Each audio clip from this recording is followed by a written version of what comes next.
Could you, first of all, just bring us up to date on what's happening as far as you're aware with evacuation in the most vulnerable areas?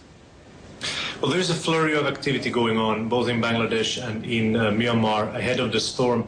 It's really a race against time in many ways.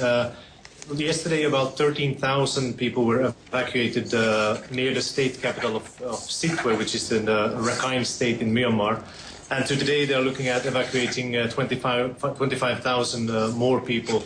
They're working on different stages, and depending on how the storm develops in the coming 24, 36 hours, there might be even more evacuations. And on top of this, there's been calls to people across the state in certain areas to try to evacuate themselves. So it's really a race against time to get prepared before the storm makes landfall.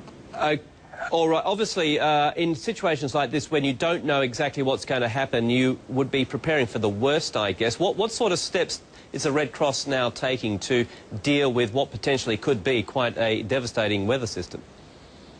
Well, in Bangladesh, that is known for a very elaborate cyclone preparedness program. Up to 50,000 volunteers have been mobilized and are active, giving out early warnings, assisting communities, giving them advice, assisting them in evacuations, and being prepared, obviously, to give first aid and distribute relief items as the storm has passed. The same thing is going on in Myanmar. 300 community volunteers are assisting the authorities in the evacuation of people. There are national response teams on standby. Bangladesh has 7 medical teams on standby.